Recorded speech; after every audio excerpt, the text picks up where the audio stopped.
So for the last 2 years now, well, it's been a little bit less than that because it's taking a little bit for the medication to work through my body. But I no longer have night sweats. I can eat not properly or eat whatever I want. It used to be where I couldn't eat anything. I was constantly throwing up. I was constantly living in a state of fear. And no one wants to live in fear. And so we know that there's stuff out there, but people are too afraid. I was too afraid. And so now that I know that I'm HIV positive, there's just so much stuff I can do now. I take my medication. I see my doctor on a regular basis. I see there every 3 months. I make sure. And for somebody who doesn't have insurance, it was the biggest problem for me was because I didn't know where to get tested, where to get a free test. So we will be talking about where can you get free tests, and where there's so many options around the United States where they offer free testing, and no one really knows about them. So we want to make sure that we advocate, for know your status, and once you know your status, to stay HIV negative, or if you're HIV positive, we want you to be undetectable. That is the only way that we can get the zero transmission rate. And my life has been incredible since learning. And it's difficult because I have to take a medication every year. I mean, every day at the same time. I have to make sure it's with food. First, I was on the 3-pill medication, so that was super hard to make sure that I would always take, all 3 pills at the same time every single day at the same hour. Make sure it's with food. Make sure that I have something to eat. 1 day, 2 days, you can't skip this medication, for anything. You have to take it religiously. So that has changed in my life, but for the better now. Now I can educate. Now I can be an advocate. And while I don't want somebody, I would like for people who are not HIV to be advocates. I feel like it's so important, somebody who is living with HIV, who doesn't have insurance, to be even more of an advocate for, making sure that we end zero transmissions. Wow. Ain't even bootleg. Hey, sold out. So if you did not get your ticket, you're gonna have to wait till the next screening available. I'm sure there will be another one. Yes. But they're gonna sell that one out too. Yes. Indeed. Yes. You better speak it. That's it. You better speak it. For sure. And I'm so excited to be part of it. And it's the same at the same time as a Democratic presidential candidate. Was that a mere? So I reached out to a theater. The theater, Landmark, they've been so nice to us. But I originally reached out to another theater because I wanted that Saturday. But then I got to connect at the River Oaks Theater, and they was like, Thursday is the best day. And I looked at that Thursday and I said, oh my gosh, that's the presidential debate. Oh my gosh, what am I going to do? And I said, until these Democrats start talking about who they're actually going to be behind, there are 150, 160 people that I can take away from the debate. They'll be okay to sit there and watch what I create. That, in a lot of ways, is probably going to be much more of a change agent than some of these presidential candidates. All right, yes. That's real talk because as I was looking through my calendar, I was like, oh my goodness, this is the same time, but I didn't watch the first two, so I'm not really missing on the third one. And until these they're not going to really talk about anything specifically. They're not exactly. So that's why I was like, well, let me go get educated first because I want to see the series. I'm really interested in. I saw the preview and I was like, wow, this is hardcore. It's going to be really emotional to the viewers as well to to see it and at a theater. So it's going to be a raw emotion to it. And I'm like, wow, like this is what we're looking for. This is what we're needing to have this conversation as well too. So thank you for being the mind. Thank you for having this. I have to say, like, I really don't know what design. Yeah, thank you. I really don't know where it came from. Anybody around me will tell you that, like, I kind of have an idea and then like I just go until it's done. But I really have to be thankful for my tribe. They sit over here on my side right now, not saying much, but a lot of this belongs to them. My name is at the top somewhere, but it's not. It's not because. It's not because I'm climbing on them. It really is because they're holding me up. My pops literally took me in, introduced me to what HIV looked like. I thought it looked like death. Did what, 20 years? 20 years living with HIV. I met him, shoot, how long has it been? 16 years. Like 16 years ago. So I've been with him throughout a large part of it, and he gave me the agency to say, like, I can do whatever I want to do, however I want to do it. Was homeless and a prostitute, and he brought me into public health. So definitely a support system. And these two I've really gotten close to in the last year, Titan and Kimmy. But there really is no other. You know, they ride for me like nothing. They listen to my crazy ideas. They try to give me pushback. I think they probably learned that it won't work. You do. We have to gang up on Ian, like 1, 2, 3, 4 people. Like, no, that's not gonna work. 1, 2, 3, 4. No, Ian, this is not working. But you know, this did work. Yes. You know, so his vision and his thoughtfulness of how to create it and how to put the aspect together and how to ask questions and how to follow through with it and put, you know, from start to end. And I saw you got so many sponsors. I was like, wow, this actually is amazing that people are giving you money to get this document out there, to making sure that people can see the other side of the story, that they can listen and learn and maybe take away something that who do you think who do you want to be more effective, or like what's your targeted audience of that you want, if someone can take away after viewing this, what is your goal to happen? So it's really interesting.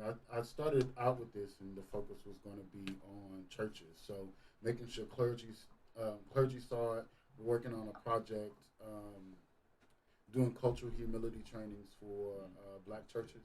So we wanted to use this as training modules, if you would, for black churches on 5 social components of why, you know, we deal with HIV and LGBT and sexuality in the churches in traumatic ways. But as it moved, this is a healing exercise in art. Yes. This is. I think that anybody that can watch it, you know, it is black, queer folk, and those adjacent to it, and those living with HIV. But I think white women, black women, that's what's so powerful about it. I did a pre-premiere at the United States Conference on AIDS, and it was a white woman in the crowd, and I think she cried harder than any of the black queer men in there, because it really is an exercise of healing through art. And so now, what I am hoping, because I think that if people can see themselves, no matter the fact that all you're gonna see is melanin on the screen, but if you can see yourself, and you may see a big boy in makeup, and you may see a masculine woman in dreads. Okay, so but the power is that you'll still be able to see yourself and your journey, and just dealing with, like, how do I get to a place? That's my problem with the LGBT community, if I can just be transparent. My problem with the LGBT community is, like, a lot of times we sit in the space of our trauma and our victimization, and we sit there and we want to have conversations about what you did to me wrong and how you affected me and how I didn't grow from that and how I'm affected and affected by this, and we never give solutions. We never move towards resolution. I was really intentional. The only thing that I've been intentional about with this is to make sure that there is some resolution, some healing at the end of this. You just got back from USCA. Yeah. can I pick? Like I Ashton went there as well too, and he was telling me I'm gonna have him back on our show because I was like, you need to tell me how it was the experience of, like what did you learn from it? You went there, what did you come back?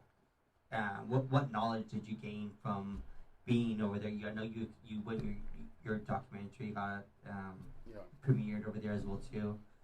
But what I wasn't able to follow it, so I'm gonna have you give me the 411 of what was it about and what I want you to respond too. But because my pops was there with me. What I got from it is you got to lead with race.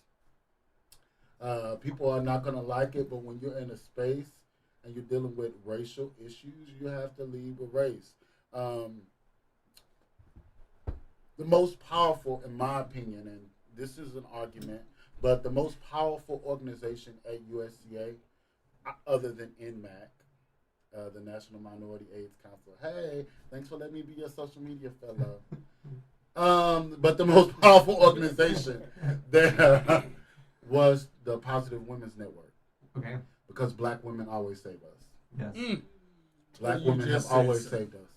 Oh, and so though I identify, as a black queer man, and I was raised by an effeminate father. He's still my second favorite black gay woman. No, who's the first? My auntie. Okay. No, but seriously, the most powerful organization there was PWN, and it's because black women don't mind say what black men are afraid to. Boy, you is talking. And so a lot of times I had to lean on Positive Women's Network because they will walk into spaces and say, "What you're not going to do. Right. This is how we're going to talk.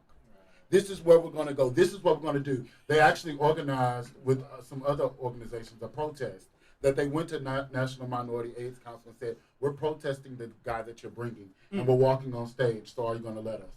And they did. Yeah. He's the head of CDC. Right. So, yeah, right in the middle of the speech with Joy Reid on stage, they went right up there and telling him what they're demanding that CDC do. So, this my perspective, this is the women's Positive Women's Network. Positive Women's Network. Yes, Right. they were actually on my show here, and Tana was. Yeah. Oh, Tana. Yeah. Yeah. She was on a show with Crystal. She's with AIDS and HIV Houston, and it was our largest show to date. We had over 25 and 100 views, and it's compared to our 200, which is normal. But yes, I mean, I'm go ahead. I want to hear what you experienced from that. So as someone living with HIV, Yes. person living with HIV, I took a different perspective. I looked at Gilead was the main sponsor. So the whole theme is in the HIV epidemic, but Gilead provides the medication that's saving my life. Yes. As the sponsor, do they really want to end the HIV epidemic? No. So that's the first perspective. And, real work is advocacy work. I look at how they want to end the HIV epidemic, and now it's through biomedics. So it's this whole thing now. It's the science is how we're going to get rid of HIV. That's interesting, and just what I need to, for my own self, how they're going to do that.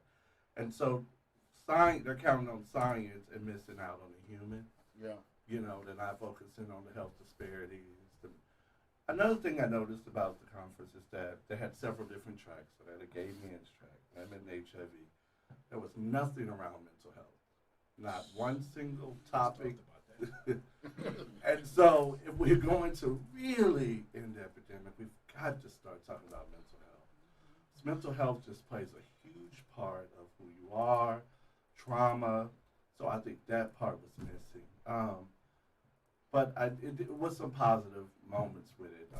And I think the most important is that there's so many people out there, allies and us living with HIV, that are really advocating for the rights and bringing the subject matter, making sure that it's still a topic that is being discussed. We just got a long way to go. Last thing. I really enjoyed it, but I always think about it was at and it was a wonderful time. But I just I was sitting back thinking because I have social anxiety, so I had a bit of a time to think because there was like 1,500 people and there was too many people sometimes for me. So I went in my room, but it was at the Marriott Marquis. It was in downtown DC. I think registration though we didn't pay registration. It was like $800. $500 to $800. And it was beautiful. I mean, Gilead was all down the escalators. They had this beautiful setup in the exhibit hall. They had Joy Reid. They had Joy Reid, Ian Levine. Yeah, it was really, Star packed. it was really, really, really, really, really, really, really big. And so I just wonder, So I'm a self-employed activist running a small nonprofit. I write my own grants, just building a board, right? But I don't have insurance. Yeah. And I'm on PrEP. Yeah. I don't like city clinics because city clinics don't treat you nice. So as an activist who pretty much puts his life out on the line every single day to create things that potentially has enough money to eat. I don't struggle eating or having food or having gas, but I surely can't afford $2,000 in medication. So y'all can spend $2,000 on me to come out there, which I'm grateful for. Cool, cute. I get to show my film. I get more eyes on it. But I have to get PrEP for my friends with their extra refills. It doesn't make sense. So who do you? Do you mind me asking what clinic do you use? Who do you? Oh, so originally, I mean, since this you don't, is- I mean, there's yeah. because Legacy offers free PrEP, St. Hope, Avenue 360. These are all clinics that I am learning of as of recently, but so it was really interesting. And I love AIDS Healthcare Foundation. I'm the president of Impulse Group. Woohoo! But I did go there, and this is just their policy. Their policy is for PrEP, like you can go in there and you can use their services without insurance if you're living with HIV. But if you're not living with HIV, in order to go to the doctor, you have to have insurance. And so I actually have an appointment with Legacy coming up, so that I don't have to steal people's Truvada. But I make that point openly and outwardly because it's just a really interesting thought that not only was I on PrEP, but I was on PrEP really specifically because I was in sex therapy for like years, right? So just like figuring out what sex looked like and why was I doing it in a way that was really hazardous to my health, right? And so looking at the fact that I could easily seroconvert, I say this, y'all know I'm real transparent when I talk about this. Weeks ago, I got gonorrhea, maybe like a month and a half ago. Had to go to a clinic to get shot up, and it was so stigmatizing because they said, "Hey, I know you. You're with Impulse Group." Y'all not understanding all the other traumas that I'm dealing with, right? yes. Yeah. So when you Yeah. come to me and I go to spaces like that, I enjoy the space. I love the space. I think USCA, we need a place like USCA, right? But though I am leading in this community, I am still, in some ways, failing in my personal life based upon the restrictions that the people who sponsor this conference have on my health. Real talk. Yeah, I mean that's exactly why we need healthcare. We need access to PrEP on demand, not on demand, but I should say like as a preventative care. I know that there's San Francisco and New York that are It's doing well. that's doing very well in saying that okay, we're gonna now you can get PrEP over the counter. I don't know how I feel about that because you still need to get your blood work done. You still need to get your test. So if I just because I can get the pill, what about my other stuff? What about my 3 months of lab work that I need to get to making sure that I'm still negative, to making sure that my bone loss is not true. All the side effects that come with Truvada, and making sure that you are healthy enough. So just because you have the pill doesn't mean you actually get the results from it, because you may take it once, stealing from here, or borrowing from a friend here, borrowing from a friend there. Can't borrow nothing you can't return. Okay. I got diagnosed 2 years ago. Actually, will be 2 years ago. I got diagnosed in April, and it was a life changing. First, I shouldn't be alive today if it wasn't for the drugs and the medication. And knowing your status is so important, because I didn't have to suffer this. My T cell count was at 10 when I first got diagnosed, which is like 0 is the lowest and 800 is the highest, and I'm at a 10. And so that tells you that I was so sick. And so knowing your status, and that's because I was afraid as well to know my own status. And that's what I want to, that's the whole reason why for this podcast, is to bring more awareness about knowing your status and knowing that HIV is not a death sentence, but we do have to control it. And so U equals U, undetectable equals untransmittable. So once you on a regimen, you become untransmitted, you can't pass it to anybody else. But how do you know that you can't pass it? Or how do you know that you're HIV negative? Is by continuing taking blood tests every 3 months. So going to your doctor, if you're sexually active, continue taking PrEP, or ask about PrEP to your physician if that's something that you're interested in. It does help for people who like to have natural sex. And, there's people who are out there who want this. And so we have the opportunity to be able to have frank conversations with people who are currently taking PrEP, people who have been long-time HIV positive, who have been living it for 30 plus years, 20 plus years. We want to, bring the conversation back to the community. We want to be able to make sure that the community knows that HIV doesn't have a face. It's all of us.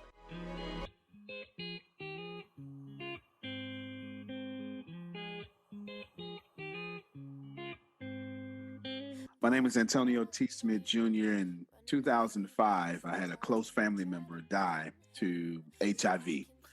And to be honest with you, I'm still probably not even supposed to know it.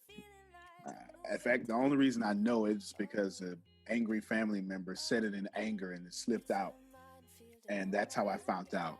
And that's why I'm so passionate about this podcast, because I'm tired of people like me, family who would support and who would have loved on my cousin.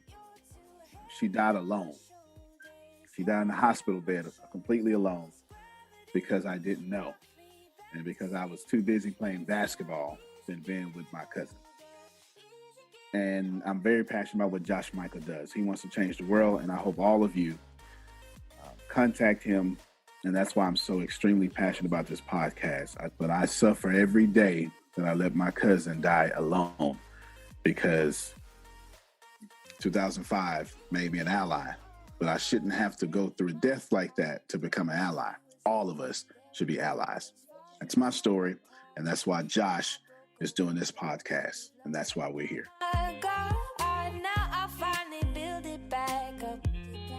I've had enough. It's a minefield in my mind, and I'm headed for destruction. Mama, tell me it's alright before I turn to nothing.